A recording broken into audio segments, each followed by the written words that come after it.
용인에 한 무인이 있었다. 의지와 기계가 비범하고 권모술수가 뛰어났다. 하루는 통제사가 새로이 제수되어 곧 조정을 하직하고 떠난다는 소문을 들었다. 통제사 일행이 앞길을 지나갈 때 무인은 융복과 칼을 차고 길가로 나와 맞이했다. 통제사가 그를 보고 물었다. 뭐하는 사람인고? 무인이 몸을 굽히고 앞으로 나아가 말했다. 사또께서 통영으로 부임하신다는 소문을 들었습니다. 소인도 모시고 가길 원하기에 감히 이렇게 아련하나이다. 통제사가 그를 보니 용모가 준수하고 목소리도 크고 힘이 있었다. 옷과 말도 휘황한지라 웃으며 허락했다. 통제사가 통영에 도착한 다음 날 조회가 끝나자 영리들이 군관 목록을 올렸다. 통제사가 비장들을 둘러보면서 말했다. 그대는 누구의 청으로 왔는가? 소인은 모 대감의 청으로 왔나이다. 또 물으면 그 다음 사람이 대답했다. 소인은 모 대감 댁 사람이옵니다. 차례대로 다 묻고서 끝으로 무인에게 물었다. 그대는 어떻게 왔는가? 소인은 사또께서 용인을 지나시는 도중에 아련하고 따라왔나이다. 통제사는 고개를 끄덕이며 청한 바의 기묘함과 그렇지 않음에 따라 방임의 우열을 결정했다. 그리고 마지막 남은 변변찮은 자리를 일단 무인에게 배정했다. 얼마 안 있어 한양에서 따라온 자들은 방임의 녹봉이 박하다고 떠나거나 혹은 총애를 시기하여 사직하고 나가니 그 빈자리가 점점 무인에게 옮겨갔다. 통제사는 여러 달 동안 무인에게 일을 맡겨 그가 어떻게 일처리를 하는지 자세히 살펴봤다. 무인은 견문과 학식에 통달하고 매사 부지런하고 성실하니 인품과 재주, 그리고 도량이 모두 한양에서 따라온 자들과는 달랐다. 그러자 통제사는 무인을 더욱 신뢰하여 그에게 좋은 자리와 요긴한 임무를 도맡겼다.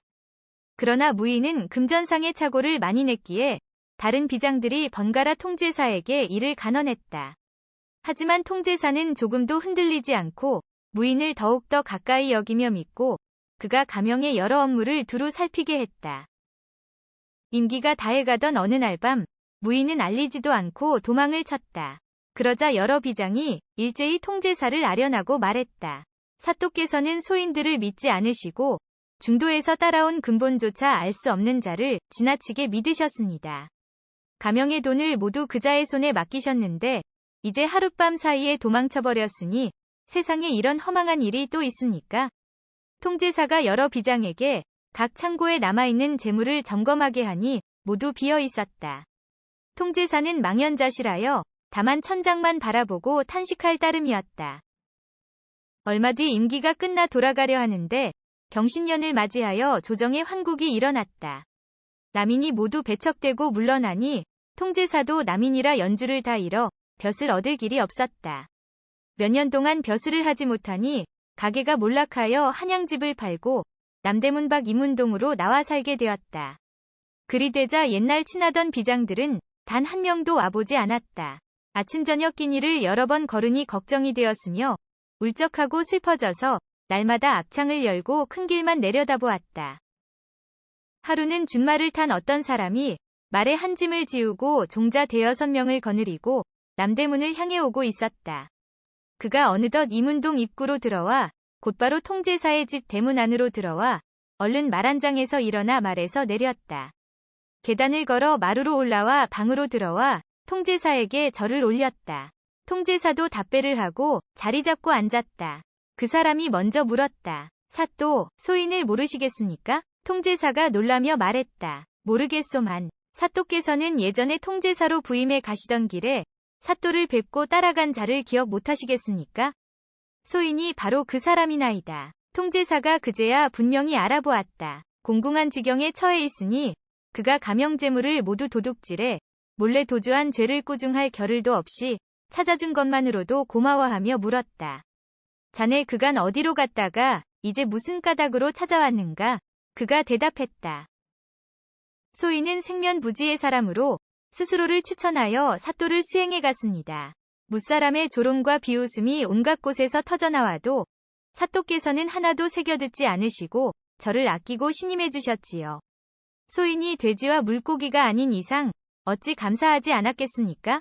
그러나 세상 형편을 살펴보니 그때 사또님은 오래지 않아 이런 신세가 될 것 같았지요.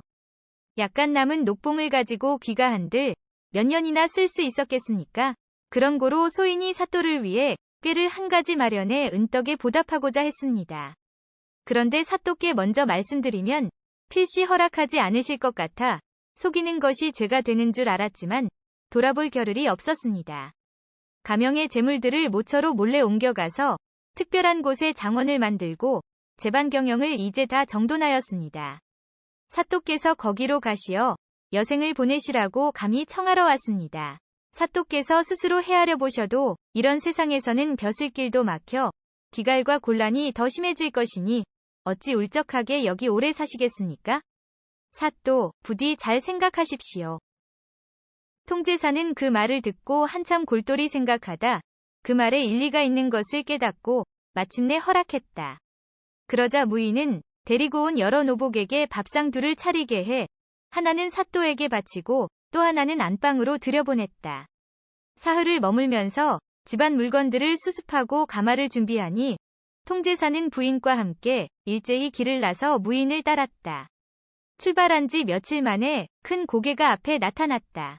바라보니 산이 사방을 둘러쌌는데 평야가 광활하고 기와집이 즐비했으며 곡식이 들판에 가득했다. 무인이 한 곳을 가리키며 말했다. 저곳이 사또께서 거처하실 댁입니다. 또 그 옆을 가리키면서 말했다. 저기는 소인이 거처할 집입니다. 저기부터 여기까지의 논밭은 사또 댁에서 거두실 것이요. 여기부터 저기까지의 논밭은 소인이 거둘 것입니다. 통제사는 그걸 보고 눈과 마음이 황홀해져 비로소 얼굴에 미소를 지었다. 고개를 내려와 집으로 가보니 방들이 깨끗하게 정돈되어 있고 구조도 기묘했다. 안방으로 들어가 보아도 역시 그러했으며 모든 창고는 잠겨 있었다. 무인이 우두머리 노비를 불러 분부했다. 너희 상전께서 오늘 오셨다. 너희는 모두 나와 뵈어라. 그러자 건장한 노비 10수명이 일제히 나와서 절을 올렸다. 또 여종을 부르니 역시 그렇게 했다. 각 창고의 열쇠를 가져오라 하여 통제사에게 드리고 일일이 열어보이며 말했다. 이곳은 아무 곳간이고 또 이곳은 아무 창고입니다. 곡식과 마른 풀이 창고마다 가득 채워져 있었다. 다시 안방으로 들어가 보니 크게는 장롱과 솥에서부터 작게는 날마다 쓰는 잔물에 이르기까지 갖춰놓지 않은 것이 없었다. 통제사는 크게 기뻐하며 좋아했다. 무인은 자기 집도 구경하기를 청했다. 집의 칸수는 비록 적으나 깨끗이 정돈된 것은 다를 바 없었다. 이로부터 밤이나 낮이나 오가며 장기놀이도 하고 함께 들판의 곡식들도 구경하니 서로 즐거워하는 마음에 격의가 없었다. 하루는 무인이 말했다. 사또께서 이미 여기 함께 살게 되셨으니 이제 사또와 소인을 구별하여 무얼 하겠습니까? 청컨대 서로 신분의 높고 낮음을 따지지 않고 대등한 친구로 사귐이 어떠합니까? 통제사도 반기니 그 둘은 그렇게 평생토록 편안히 한가롭게 지냈다.